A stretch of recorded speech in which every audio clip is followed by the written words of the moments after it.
6 a.m., 2 patrol cars, my wife in handcuffs, Brenda on her porch looking smugger than a cat with a canary. Then Elena showed her badge, and everything flipped. Picture this. I'm standing in my Phoenix driveway in my pajamas, watching our HOA president orchestrate what she thinks is the arrest of the century.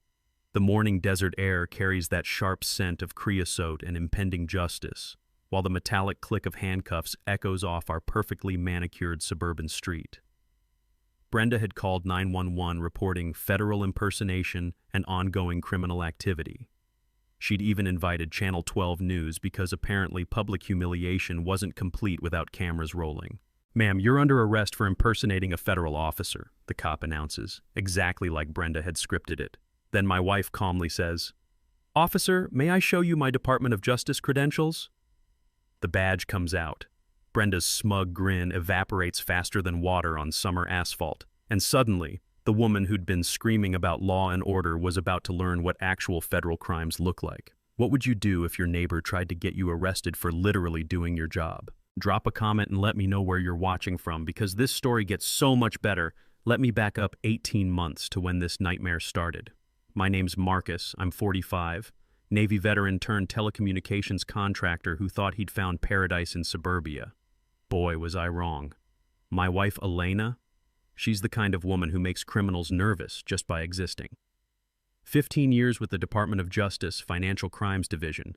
She's taken down money launderers, embezzlers, and white-collar scumbags who thought they were untouchable. But to our neighbors in Willowbrook Estates, she was just the unemployed woman who slept till noon. Willowbrook is one of those planned communities outside Phoenix where conformity isn't just encouraged, it's weaponized. Every lawn trimmed to exactly 2 inches, every mailbox painted regulation beige, every American flag positioned at the precise angle specified in the CC&Rs. The morning air always smells like fresh-cut Bermuda grass, mixed with the faint desperation of people trying to maintain property values. Then there's Brenda Hutchinson, our HOA president and full-time professional busybody. Picture a woman who spent 30 years as a bank manager, got forced into early retirement, and decided to channel all that middle management energy into terrorizing a gated community. At 58, she'd found her calling, making other people's lives miserable with the power of bylaws and violation notices. Every morning at exactly 7 a.m., Brenda would emerge from her beige fortress in her pink tracksuit, clipboard clutched like a shield, prowling the streets for infractions.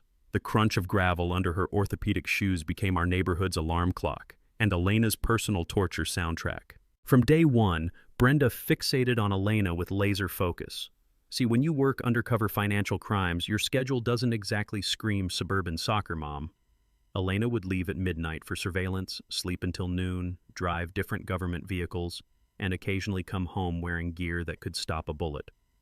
To Brenda's narrow worldview, this could only mean one thing: Elena was trouble. "I'm just saying," Brenda would stage whisper to anyone within earshot, "normal people have normal jobs. What kind of woman drives a different car every week and sleeps all day? Makes you wonder what she's really doing for money." The implication hung in the desert air like humidity, thick, uncomfortable, and impossible to ignore. The paranoia escalated when Elena started working a major case involving cryptocurrency fraud. More late nights, more gear, more mysterious phone calls in federal agent speak. To Elena, it was Tuesday. To Brenda, it was confirmation of every suburban stereotype she'd been nursing. The breaking point came on an October morning when Elena was conducting legitimate surveillance from our driveway. She's sitting in her unmarked sedan, wearing a tactical vest under her jacket, earpiece barely visible, doing actual federal agent work. Professional, legal, important work. Brenda spotted her and apparently decided Elena was playing the world's most elaborate game of cops and robbers. 20 minutes later, she's pounding on my door like she's serving a warrant. "This ends today, Marcus." Brenda's face was flushed red against her pink tracksuit, making her look like an angry flamingo. "I don't know what kind of sick fantasy your wife is living out, but impersonating a police officer is a federal crime." She thrust a violation notice at me like she was serving divorce papers. 24 hours to make her stop this ridiculous charade, or I'm calling the real police. I tried diplomacy. "Brenda, I think you might be misunderstanding." "No misunderstanding," she snapped. "I've documented everything. The costume, the fake radio, the suspicious cars. She's going to destroy our property values with this nonsense." The notice read, "Violation. resident engaging in law enforcement impersonation, creating community safety concerns, and potential legal liability. $500 per day until compliance. That evening, Elena read the notice and started laughing, the kind of laugh that means someone's about to have a very bad time. 15 years taking down federal criminals, she said, and I get a violation notice for looking like myself. Neither of us realized that Brenda's obsession would soon expose crimes that made Elena's caseload look like parking tickets. Brenda didn't waste time turning her personal vendetta into a community crusade. Within 48 hours of issuing that first violation notice, she'd scheduled an emergency HOA board meeting and hired an attorney, at $300 an hour no less. The certified letter arrived Thursday morning, thick as a phone book and reeking of expensive legal stationery. My Navy training kicked in immediately. When someone starts throwing legal paperwork around, you better damn well know the rules of engagement. Notice of formal HOA hearing, it screamed in bold letters. Ongoing criminal impersonation violations. 3 pages of legal intimidation from some lawyer named Mitchell Hawthorne, essentially demanding Elena cease and desist all law enforcement cosplay activities or face a property lien. The audacity was breathtaking, even by HOA standards. But here's the thing about spending 8 years dealing with military regulations. You learn to read the fine print like your life depends on it. So I poured myself a strong cup of coffee, cracked open our CCNRs, and started hunting for ammunition. Jackpot came on page 47. Section 4.3 clearly stated that HOA presidents cannot authorize legal expenses over $250 without a majority board vote. Brenda had just blown past that limit like a teenager with their parents' credit card, and she'd done it solo. Even better, Section 7.1 made board members personally liable for unauthorized expenses. I remembered my old chief petty officer always saying, when someone doesn't know their own rules, those rules become your weapons. Smart man. I fired off a counter-complaint to the management company that same afternoon, citing both violations and demanding Brenda personally reimburse the community for her unauthorized legal adventure. Meanwhile, our neighborhood Facebook group had erupted into digital warfare. Brenda posted carefully cropped photos of Elena in tactical gear with captions like "community safety concerns" and "when does roleplay become dangerous?" The comments section looked like a battlefield.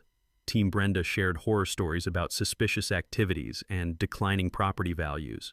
Team Elena pointed out that she minded her own business and kept the best lawn on the block. But Brenda's masterstroke was organizing a community safety discussion for Sunday evening. The flyers promised to address protecting our property values from disruptive elements, code words that made my skin crawl. Elena and I decided to attend, figuring we might as well watch this train wreck in person. The community center smelled like burnt coffee mixed with industrial carpet cleaner, fluorescent lights buzzing overhead like angry hornets. About 30 residents showed up, the tension thick enough to choke on. Brenda had prepared an actual PowerPoint presentation, complete with slides titled "Signs of Criminal Activity" and "Protecting Your Investment." She was deep into her performance, describing Elena's behavior patterns when Elena's phone rang. Her federal supervisor calling about a case development. "Yes, sir," Elena answered, stepping toward the hallway. "Surveillance resumes at 0600 tomorrow. Asset placement confirmed. Professional, concise." Exactly how federal agents communicate. But Brenda heard every word and apparently decided Elena was escalating her fantasy to new heights. "Did everyone hear that?" Brenda announced, practically vibrating with vindicated smugness. "Military time, surveillance talk. She's talking like she's in some kind of action movie. This is exactly the dangerous behavior I'm warning you about." A few residents nodded nervously. Others shifted uncomfortably in their folding chairs. But nobody seemed capable of grasping the obvious. Elena talks like a federal agent because she is one. Elena returned to find 30 pairs of eyes staring at her like she'd grown a second head. "Everything okay?" she asked, genuinely puzzled by the sudden Arctic freeze in room temperature. "Oh, everything's perfect," Brenda replied, her smile sharp enough to slice diamonds. "I was just explaining to our neighbors how seriously the FBI takes federal impersonation crimes." The threat hung in the recycled air like a toxic cloud. Elena looked at me with raised eyebrows, the universal expression for "what fresh hell did I walk into?" "You know what, Brenda," Elena said calmly. "You should absolutely call the FBI. I think they'd be very interested in this situation." Brenda's smile widened. "Don't worry, honey, I plan to." As we walked home under the desert stars, Elena shook her head. 15 years investigating financial crimes, and this woman thinks I'm playing dress-up. I squeezed her hand. She has no idea what's coming. And she really didn't. Because while Brenda was busy preparing to report a federal agent to the FBI, she had no clue that her own financial house of cards was about to collapse in spectacular fashion. Monday morning arrived with the kind of desert heat that makes smart people stay indoors. But Brenda wasn't about to let a little thing like common sense stop her crusade. At exactly 8:47 a.m., because of course she'd logged the time, she marched into the Maricopa County Sheriff's Office like a woman on a mission from God. Her target? Filing a formal police report against Elena for federal impersonation and ongoing criminal enterprise. I know the details because Officer Rodriguez called me that afternoon, and I could practically hear him trying not to laugh through the phone. Marcus, I gotta ask, your wife isn't running some elaborate con game, is she? Because this lady just walked in here with enough documentation to prosecute a war crimes tribunal. Brenda had apparently spent the weekend crafting what she called her evidence portfolio, a 3-ring binder that would make FBI profilers weep with envy. Photos of Elena in tactical gear, time-stamped logs of her activities, pictures of different government vehicles, transcripts of overheard conversations, and printed articles about federal impersonation penalties. The woman had basically created a federal case against a federal agent. The irony was so thick you could spread it on toast. She's demanding immediate arrest, Rodriguez continued. Says your wife is running illegal security operations and poses a clear and present danger to community safety. I've seen some creative complaints, but this one's going in the Hall of Fame. Here's what Brenda didn't realize. When someone reports federal impersonation, the first thing any competent cop does is run the suspect's vehicle registration. Elena's unmarked sedan came back flagged as an active Department of Justice asset, Criminal Division. Rodriguez showed up at our door 2 hours later, looking like a man trying to solve a puzzle with half the pieces missing. The afternoon sun was beating down mercilessly, and the air smelled like hot concrete and the faint ozone scent of approaching monsoon season. Elena was in the backyard, deadheading her roses, still wearing tactical pants from an early morning surveillance because comfort beats suburban fashion standards every single day. "Ma'am, I need to follow up on some allegations," Rodriguez said, his professional demeanor barely concealing his amusement. "Can I see some identification?" Elena wiped her hands on her gardening gloves and produced her federal credentials. Badge, ID card, the works. Rodriguez examined them like he was studying ancient artifacts, then called dispatch to verify the badge number. The radio crackled. Badge 847392 confirmed active DOJ Criminal Division Agent Elena Vasquez, 15-year service record.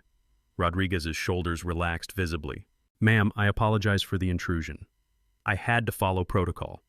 "No problem, officer. What exactly was I accused of?"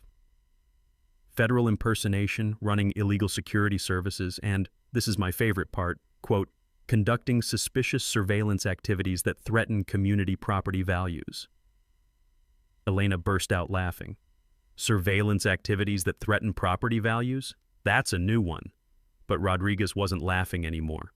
"Ma'am, you should know that filing false reports against federal agents falls under Title 18, Section 1001. It's the same statute we use for lying to federal investigators, carries up to 5 years. I watched Elena's expression shift from amusement to professional interest. She'd prosecuted enough cases to know that federal prosecutors don't mess around with false statements charges. "I'm not looking to press charges," she said carefully. The woman seems genuinely confused. "With respect, ma'am, this wasn't confusion. This was 3 days of deliberate investigation culminating in fabricated criminal allegations. That's different." While this conversation unfolded in our driveway, Brenda was glued to her kitchen window like a kid watching Saturday morning cartoons. She was probably expecting to see Elena dragged away in handcuffs. Instead, she watched Rodriguez shake Elena's hand, laugh at something she said, and drive away without arresting anyone. The cognitive dissonance must have been brutal.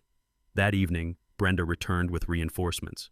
Harold from down the street and Mrs. Patterson from the corner house, both looking like they'd rather be anywhere else. "I saw the police were here," Brenda announced, practically vibrating with anticipation. "When are they taking her in for processing?" "They're not," I replied, savoring the moment. Brenda's face went through more expressions than a mime having a stroke. "What do you mean they're not? I filed official charges. I have documented evidence." "Well, turns out Elena actually is a federal agent," I said. "Crazy how reality works sometimes." The silence was so complete I could hear Mrs. Patterson's hearing aid whistling. Harold took an actual step backward, like federal agents might be contagious. "That's impossible," Brenda sputtered. "Real agents don't just... They wouldn't... You're all lying." Elena appeared behind me, badge case in hand. "DOJ Criminal Division, badge 847392, want to call and verify?" Instead of backing down, Brenda's desperation kicked into overdrive. "Then you fooled them too. Professional criminals can fake anything. I'm calling the FBI. They'll see through this charade." As her little delegation retreated, Elena shook her head. "She's about to call the FBI on someone who works with the FBI." "This is going to be epic," I said, and it absolutely was.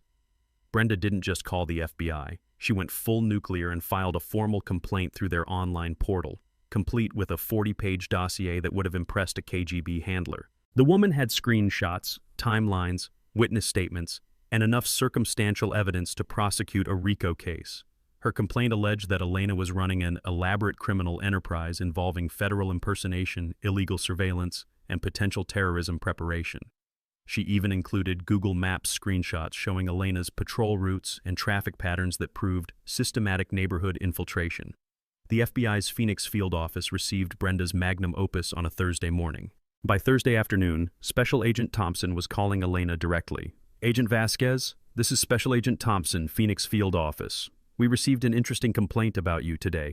Mind if I ask what you're working on that might have attracted civilian attention?"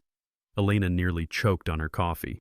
"Sir, I'm conducting financial surveillance on the Morrison crypto case. Standard white-collar stuff, nothing operational." "Well, according to Mrs. Hutchinson, you're either running a sophisticated criminal operation or you're the most dedicated method actor in Arizona. She's provided enough documentation to make our fraud unit weep with joy." The conversation lasted 20 minutes. Thompson was professional, thorough, and increasingly amused as Elena explained the HOA situation. By the end, he was offering to call Brenda personally to explain federal law enforcement procedures. "Actually, sir, let me handle this," Elena said. "I think Mrs. Hutchinson is about to learn some hard lessons about false accusations." Meanwhile, I'd been busy with my own research project. Remember, I spent 8 years in the Navy dealing with bureaucratic nightmares, so I knew how to weaponize government paperwork. I filed a Freedom of Information Act request for Brenda's FBI complaint, curious to see exactly what she'd accused my wife of doing. The response arrived 2 weeks later, and it was a masterpiece of paranoid delusion. Brenda had constructed an entire conspiracy theory around Elena's work schedule, complete with theories about money laundering, drug trafficking, and potential foreign intelligence operations. But here's where it got legally interesting. Filing false reports to federal agencies isn't just a crime. It's a federal crime that carries real consequences. Back when I was stationed in Norfolk, our legal officer used to say, "Never lie to federal investigators because they have long memories and unlimited time to prove you wrong." Brenda was about to discover the wisdom of that advice. Elena's supervisor, Deputy Assistant Director Sarah Olivia, had been following the situation with growing concern. Olivia was a former federal prosecutor who'd spent 15 years putting white-collar criminals behind bars before moving into administration. She understood both the legal implications and the potential career damage that harassment campaigns could cause. "Elena, this woman has now filed false reports with local police and the FBI," Olivia said during their weekly check-in. "At what point does this become a pattern of harassment that affects your ability to do your job?" "She hasn't interfered with any actual operations," Elena replied. "Just made my home life interesting." "Interesting isn't the word I'd use. She's accused a federal agent of federal crimes based on fabricated evidence. That's not neighborhood drama, that's a potential felony." Chen was right, and Elena knew it. But she also knew that escalating to federal charges would turn a suburban dispute into a national news story, complete with questions about federal overreach and government intimidation. "Let me try one more diplomatic approach," Elena said. "If that doesn't work, we'll discuss other options." What Elena didn't mention was that her diplomatic approach involved revealing her federal credentials to the HOA board and explaining exactly what Brenda had been accusing her of doing. That opportunity came sooner than expected. Brenda, emboldened by her FBI complaint, called an emergency HOA meeting for the following Tuesday. The agenda item read, "Community Safety, Addressing Ongoing Criminal Activity and Federal Cover-Ups." She'd also invited Channel 12 News, claiming the story involved federal corruption and neighborhood intimidation. The reporter, probably expecting a slow newsday story about HOA disputes, agreed to attend. Brenda had no idea she was about to become the star of her own public humiliation. The community center filled up fast. Word had spread through the neighborhood faster than gossip at a church social. Residents packed the folding chairs, many holding their phones ready to record whatever drama was about to unfold. Brenda stood at the front of the room, her presentation slides loaded and ready. She'd titled her PowerPoint, "Protecting Our Community When Federal Agencies Fail Us." "Tonight," she announced to the crowd and the rolling news camera, "I'm going to expose the truth about the criminal enterprise operating in our neighborhood and the federal cover-up that's protecting them." Elena and I sat in the back row, watching this train wreck build momentum. She'd brought her federal credentials, but she was hoping she wouldn't need them. She was about to be very disappointed.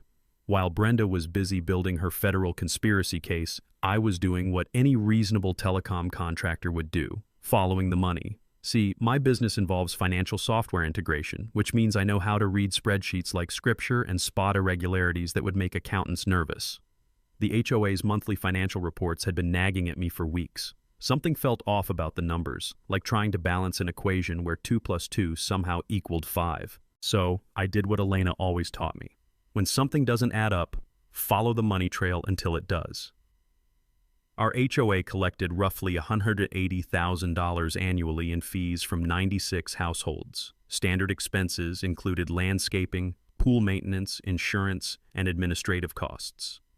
Simple math, predictable patterns, except Brenda's reports showed expenditures that made Las Vegas spending look conservative. The red flag started with consulting fees. Over the past 18 months, the HOA had paid $23,000 to something called Desert Management Solutions for administrative consulting services. Problem was, I'd never seen any consultants, and nobody on the board seemed to know what services they'd provided. Then there was Pinnacle Landscaping Services, $31,000 for enhanced community beautification projects. Our landscaping looked exactly the same as when we moved in, minus the dead palm tree by the mailboxes that nobody had bothered to replace. But the real smoking gun was buried in the credit card statements. Brenda had been using the community credit card for purchases that ranged from suspicious to downright brazen. Grocery stores, department stores, gas stations, and what appeared to be vacation rentals in Sedona. I cross-referenced every vendor payment with actual services rendered. The pattern was textbook embezzlement. Create fake companies, submit false invoices, approve payments to herself, and cover the tracks with aggressive leadership tactics that discouraged questions. Elena found me at 2 a.m. hunched over my laptop, surrounded by printed bank statements and calculator tape. "Honey, what are you doing?" "Your neighbor's been stealing from the community," I said, pointing at the spreadsheet that told the whole ugly story. $47,000 over 2 years, maybe more. Elena leaned over my shoulder, her financial crimes training automatically analyzing the evidence. Shell companies, false invoicing, credit card fraud. This is textbook white-collar theft. The irony was so perfect it hurt. Brenda had been accusing a federal financial crimes investigator of criminal activity while running her own embezzlement operation. It was like a burglar calling the police to report suspicious activity at the house he was robbing. "Can you do anything about it?" I asked. "Officially? No. This would be a massive conflict of interest for me to investigate, but Marcus..." Elena's voice had that tone she got when the pieces of a puzzle clicked into place. "HOA embezzlement falls under state jurisdiction. Arizona revised statutes, Title 13, theft charges become felonies when the amount exceeds $10,000. She was right, and we both knew it. Brenda had crossed the line from petty power tripping into serious criminal territory. The woman who'd been screaming about law and order had been breaking the law herself for 2 years. "There's more," I said, pulling up another file. "She's been covering the missing money by deferring maintenance, cutting insurance coverage, and skipping required inspections. The community pool hasn't had proper chemical balancing in months, and she's been buying discount insurance that probably won't cover anything major." Elena sat down heavily. "So while she's been harassing us about imaginary crimes, she's been committing real ones that could bankrupt every homeowner in Willowbrook." "Pretty much." "Well," Elena said with a smile that would have made sharks nervous, "I think Mrs. Hutchinson is about to discover what actual criminal investigation looks like." The hunter was about to become the hunted, and Brenda had no idea the trap was already closing. That weekend, I transformed our dining room into a war room that would have made Pentagon strategists proud. Coffee brewing at all hours, documents spread across every surface, and the kind of focused energy that happens when righteous anger meets meticulous planning. But I wasn't working alone. Elena might not be able to officially investigate, but she could damn well teach me how to build an airtight case that would make prosecutors weep with joy. First rule of financial investigation, she said, handing me a fresh cup of coffee at 6 a.m. Saturday. Document everything, assume nothing, and always follow the paper trail to its source. Our first recruit was Roberto Martinez, a retired CPA who lived 4 houses down. Roberto had spent 30 years auditing corporate books for the state of Arizona, and he had the kind of methodical patience that turns numbers into narratives. When I showed him Brenda's creative accounting, his eyes lit up like Christmas morning. "This is beautiful," he said, studying the spreadsheets with professional admiration. "She's got shell companies, inflated invoices, personal expenses disguised as community costs. It's like a textbook case study in small-scale embezzlement." Roberto agreed to conduct a formal forensic analysis, complete with charts, graphs, and documentation that would hold up in court. The man was retirement board and apparently considered financial fraud investigation an entertaining hobby. Next was Sarah Kellerman, a former paralegal who'd moved to Willowbrook after her husband's retirement. Sarah had spent 20 years working white-collar defense cases, which meant she knew exactly how prosecutors thought and what evidence they needed to make charges stick. "Arizona revised statutes are very clear about HOA embezzlement," she explained, pulling up the relevant laws on her laptop. "Any board member who misappropriates community funds commits theft in the first degree if the amount exceeds $10,000. Brenda's looking at a Class 3 felony, which carries 2 to 8 years in prison. But Sarah's real value was her understanding of HOA law. She'd helped clients navigate the maze of regulations that governed community associations, and she knew exactly what procedures we needed to follow to remove a board member for cause. Our third ally was Tom Bradley, a Marine veteran who'd retired from 25 years of military police work. Tom brought operational expertise, how to gather evidence without contamination, how to document witness statements, and how to coordinate with law enforcement agencies. "The key is building multiple cases simultaneously," Tom explained during our Sunday planning session. "Civil case for recovery of funds, criminal case for prosecution, and HOA action for removal from the board. 3 different tracks, all supporting each other." Jennifer Walsh, our social media coordinator, rounded out the team. She was a stay-at-home mom with a marketing background who understood how to document everything for maximum impact while staying within legal boundaries. "We need to control the narrative," Jennifer said, setting up a secure group chat for our team. "Brenda's been using social media to spread her conspiracy theories. We're going to use it to spread facts." Elena provided guidance that transformed our amateur investigation into something resembling professional law enforcement. She couldn't officially participate, but she could teach us proper evidence handling procedures, chain of custody requirements, and how to present findings to authorities. "Never assume malice when incompetence might explain the behavior," she warned us. "But when you find systematic patterns over extended periods, that's usually intentional criminal activity." Roberto's financial analysis revealed the full scope of Brenda's operation. She'd created 3 shell companies, all registered to post office boxes she controlled. Desert Management Solutions, Pinnacle Landscaping Services, and Willowbrook Security Consulting existed only on paper, but they'd collected over $47,000 in community funds. Sarah researched the legal requirements for emergency board meetings and member votes. Arizona law required a 2/3 majority to remove a board member for cause, but it also allowed for emergency action when criminal activity was suspected. Tom coordinated our evidence collection, creating detailed timelines that cross-referenced financial transactions with board meeting minutes. He also identified potential witnesses, residents who'd questioned Brenda's spending or noticed irregularities in community services. Jennifer documented everything digitally, creating backup copies stored in multiple locations. She also monitored Brenda's social media activity, which had become increasingly erratic as the woman prepared for her big revelation about Elena's criminal enterprise. By Sunday evening, we had enough evidence to support both criminal charges and civil recovery actions. More importantly, we had a plan that would expose Brenda's crimes at exactly the moment she tried to destroy Elena's reputation. "Tuesday night," Elena said, reviewing our strategy one final time. "She's planning to have me arrested on live television for federal impersonation, Instead, she's going to discover what happens when you commit actual crimes while falsely accusing federal agents. The irony was going to be absolutely delicious. Monday morning brought the kind of frantic energy that happens when desperation meets deadline pressure. Brenda had somehow gotten wind that residents were asking questions about HOA finances, and she went into full damage control mode faster than a politician caught in a scandal. The first sign of panic came at 6 a.m. when she called an emergency board meeting for that afternoon. The agenda was suspiciously vague: administrative restructuring and financial security protocols.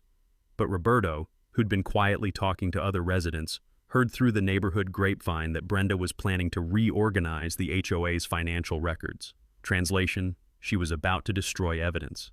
By 10 a.m., Brenda was at the community center with a paper shredder that sounded like a wood chipper having a nervous breakdown. The mechanical whirring echoed across the parking lot, punctuated by the satisfying crunch of documents meeting their demise. Jennifer, bless her marketing background, happened to be walking her dog past the community center and decided to film the spectacle. 20 minutes of video showing our HOA president frantically shredding documents the day before her big presentation would make excellent evidence later. "She's destroying financial records," Jennifer texted our group chat. "Should I call the police?" "Not yet," Tom replied. "Let her dig deeper first." Meanwhile, Brenda was making phone calls that would have impressed a mafia boss for their combination of threats and desperation. Harold from down the street got a visit warning him about spreading false rumors that could result in legal action. Mrs. Patterson received a certified letter threatening defamation lawsuits if she continued participating in conspiracy activities. But Brenda's masterpiece was the voicemail she left for Elena's supervisor at the Department of Justice. Roberto's wife overheard it because Brenda was shouting into her phone while standing in her driveway. "This is Brenda Hutchinson, and I'm calling to report gross misconduct by one of your agents. Elena Vasquez is using federal resources to intimidate law-abiding citizens, and I have documentation proving she's running illegal operations from a residential area. If you don't take immediate action, I'm going to the media with evidence of federal corruption." Elena listened to the recording Jennifer had captured and just started laughing. "She's now accused me of using federal resources inappropriately while she's literally stealing community resources. The projection is incredible." That afternoon's emergency board meeting was a masterclass in authoritarian overreach. Brenda had stacked the room with her supporters and tried to ram through several motions designed to consolidate her power and cover her tracks. Motion 1. Immediate hiring of a financial security firm to protect community assets from external threats. The firm would charge $15,000 up front and report directly to the HOA president. Motion 2. New bylaws requiring unanimous board approval for any financial document requests by residents. Essentially, Brenda could veto any attempts to examine the books. Motion 3. Emergency assessment of $500 per household to address ongoing security concerns and legal expenses. Roberto attended the meeting and later described it as watching someone try to perform surgery with a chainsaw.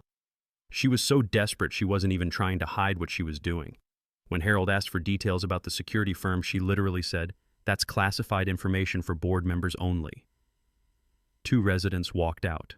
3 others started asking pointed questions about why emergency assessments were necessary when the community had supposedly healthy reserves. Brenda's answers got increasingly hostile and paranoid. "Some people in this community are working to undermine property values and create chaos," she announced. "I won't let outside agitators destroy what we've built here." But the real fireworks came when Elena's supervisor actually called her back. Deputy Assistant Director Olivia had done her homework and discovered that Brenda had been filing complaints with multiple federal agencies, claiming Elena was everything from a terrorist to a foreign agent. "Elena, this woman has now contacted the FBI, DEA, ATF, and Homeland Security with variations of the same false allegations. She's also tried to reach the Attorney General's office and somehow got transferred to the Inspector General's hotline." Chen's voice had the tone of someone who'd moved past amusement into professional concern. "This isn't neighborhood drama anymore. She's actively interfering with a federal employee's ability to perform her duties, and she's wasting significant government resources with frivolous complaints." "Ma'am, I think the situation is going to resolve itself tomorrow night," Elena said. "She's planning a public confrontation where she expects to have me arrested. Instead, she's going to discover what happens when the evidence goes the other way."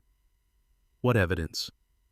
Elena explained about the embezzlement investigation our team had conducted. Olivia listened in silence, then asked for copies of all documentation. Elena, if this woman has been stealing community funds while filing false reports against federal agents, she's about to have a very bad week. The trap was set. All we had to do was let Brenda spring it on herself. Tuesday arrived with the kind of electric tension that makes desert storms, and Brenda was about to unleash the mother of all meteorological disasters. She'd spent the morning transforming the community center into her personal courtroom, complete with a projection screen, evidence tables, and enough dramatic lighting to make law and order jealous. The smell of burnt coffee and nervous energy filled the air as residents filed in, most clutching their phones like digital weapons. Word had spread through Willowbrook faster than wildfire. Tonight's meeting was either going to be the greatest vindication in HOA history or the most spectacular public meltdown ever recorded. Brenda had invited everyone: Channel 12 News, the Maricopa County Sheriff's Office, representatives from 3 different federal agencies, and what appeared to be half the neighborhood. She'd even hired a court reporter because apparently she wanted an official transcript of Elena's arrest. Tonight, she announced to the packed room and rolling cameras, justice will finally be served. For too long, this community has been terrorized by criminal elements masquerading as law enforcement. But thanks to my investigation, the truth will finally come to light. Her PowerPoint presentation was titled Operation Neighborhood Watch: Exposing Federal Corruption and Criminal Conspiracy. The woman had apparently been watching too many spy movies during her evidence-shredding marathon.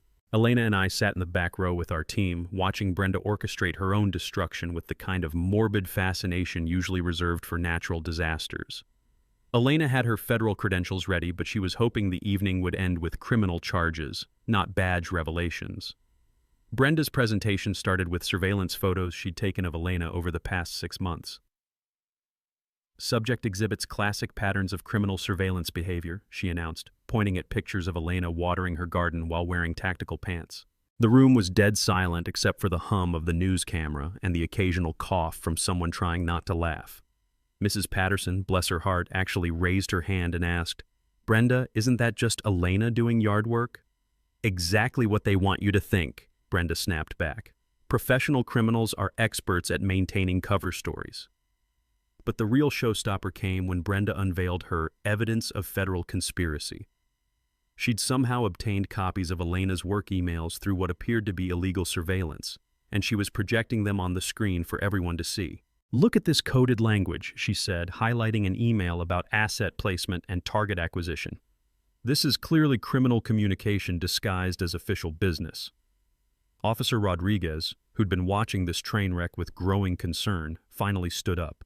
"Ma'am, those look like legitimate federal law enforcement communications. Where exactly did you obtain federal emails?" Brenda's face flushed red. A concerned citizen provided them through proper channels.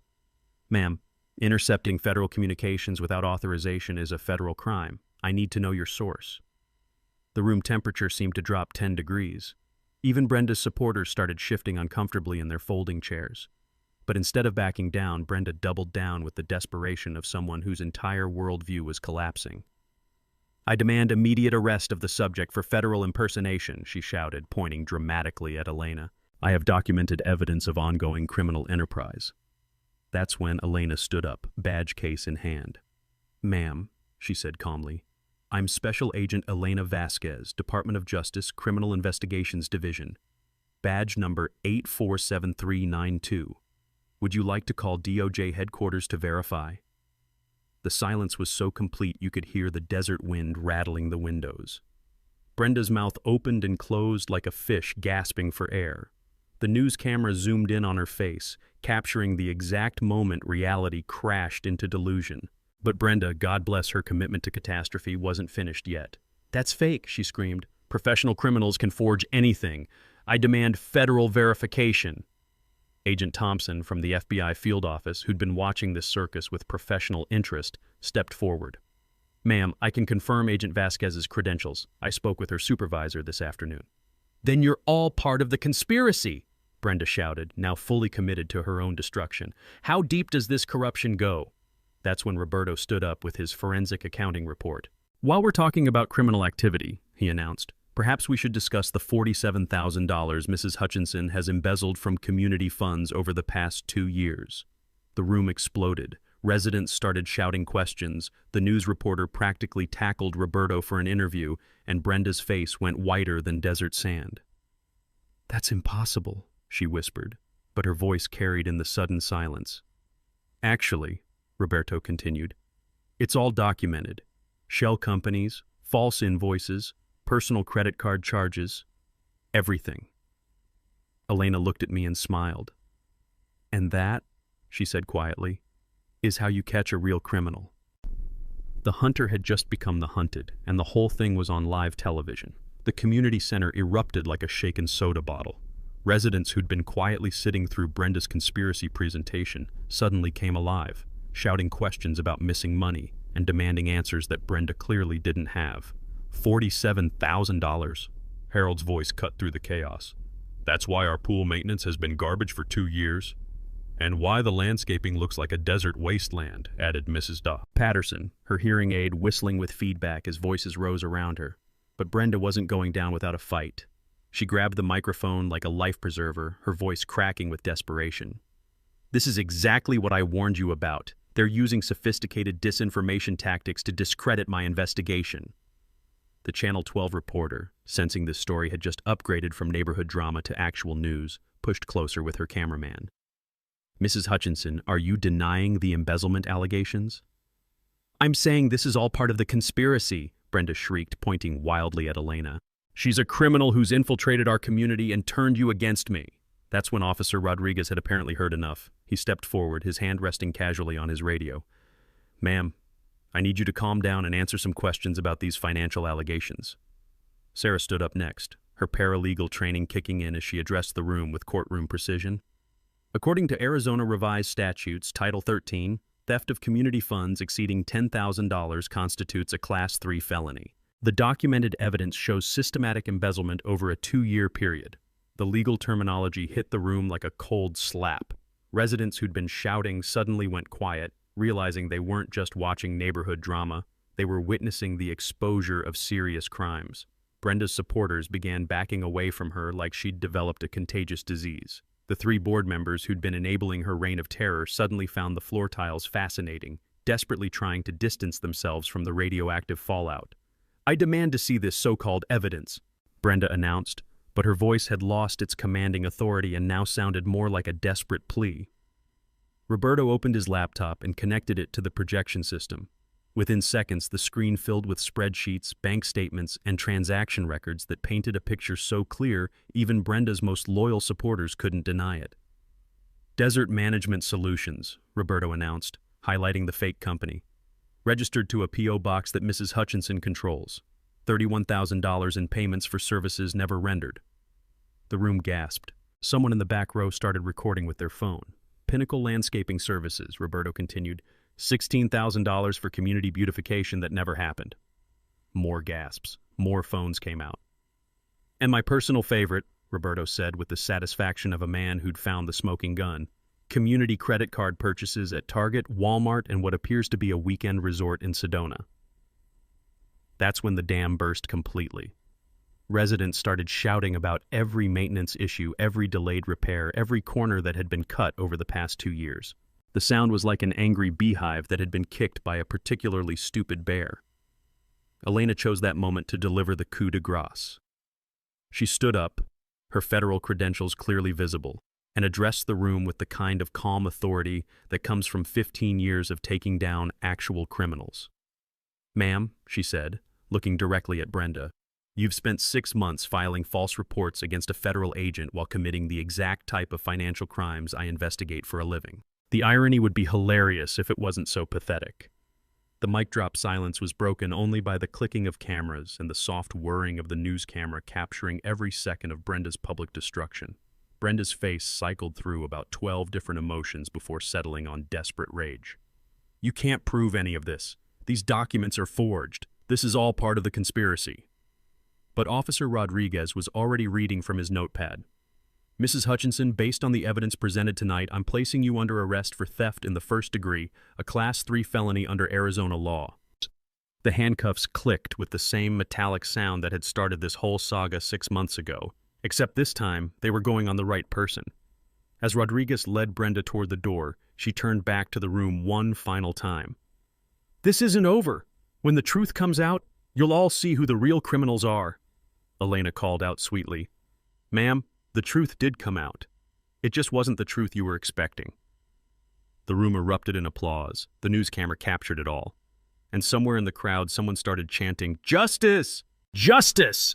until the whole room joined in. It was the most satisfying ending to the worst neighborhood dispute in Willowbrook history.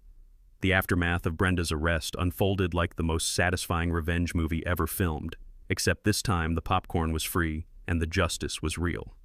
Within 48 hours, Channel 12's footage had gone viral, and by weekend, we were fielding calls from CNN, Fox News, and every morning show in America wanting to cover the HOA Karen who tried to arrest a real federal agent. The smell of sweet vindication mixed with desert blooms as spring arrived in Willowbrook, bringing new life to a community that had nearly been destroyed by one woman's corruption and paranoia. Brenda's legal troubles multiplied like Arizona tumbleweeds in a windstorm. Maricopa County filed theft charges for embezzlement. The FBI opened investigations into false reports against federal agents. The IRS discovered her consulting companies had never filed tax returns. Even the Postal Service got involved because she'd used mail fraud to set up those fake business addresses. She pleaded guilty to everything rather than face federal prosecution, agreeing to pay full restitution plus penalties totaling $78,000. The community recovered every stolen penny through her forced asset liquidation, including the sale of her precious beige fortress to cover damages. But here's where this story gets beautiful. Instead of just refilling HOA coffers, our new democratically elected board created the Willowbrook Community Scholarship Fund. Every year, we award 3 $5,000 scholarships to local kids whose families demonstrate financial need, turning Brenda's theft into opportunities for deserving students. The sound of children playing in our restored community areas, funded by recovered embezzlement money, became the soundtrack of actual justice. Roberto manages the scholarship fund with transparent accounting that makes corruption impossible. Elena serves as advisory board chair because having a federal financial crimes investigator review your books tends to keep everyone remarkably honest. Sarah handles legal compliance, Tom coordinates security protocols, and Jennifer manages communications that actually bring the community together. Our transformation became a model for HOA reform across the Southwest. We've hosted delegations from communities in Texas, Nevada, and California, all seeking to implement our Willowbrook Transparency Protocol, a system of financial oversight that prevents future Brendas from destroying communities. Elena's federal credentials became neighborhood treasure rather than neighborhood terror. Local crime dropped to essentially zero once word spread that we had a real federal agent in residence. Kids started calling her Agent Elena, and she became our unofficial security consultant, teaching neighbors how to spot actual criminal activity versus imaginary conspiracies. My telecommunications business exploded after our story went viral. Turns out, being known as the guy who helped expose HOA corruption made me incredibly popular with communities dealing with similar problems. I now provide financial transparency consulting across 3 states, teaching boards how to implement oversight systems that make embezzlement nearly impossible. The practical takeaway? Always demand quarterly financial audits with independent oversight. It's the single most effective way to prevent HOA corruption. Elena speaks at federal training seminars about employee harassment and has become the Justice Department's go-to expert on HOA-related crimes. She jokes that she finally made financial investigations sexy by turning it into neighborhood justice porn. But the real victory is our annual Accountability Day celebration, held every October on the anniversary of Brenda's arrest.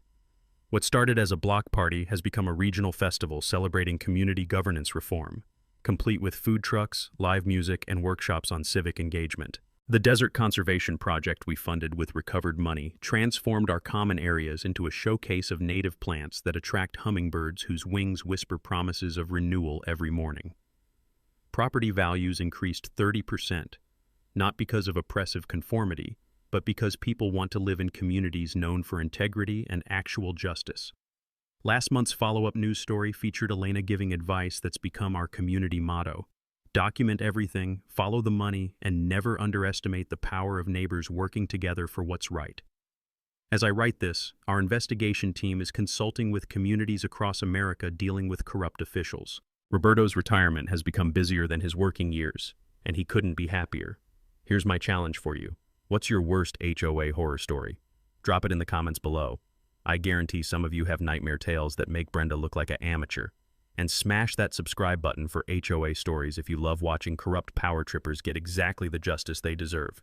We've got a whole library of satisfaction coming your way, because apparently America has no shortage of HOA villains who desperately need some accountability.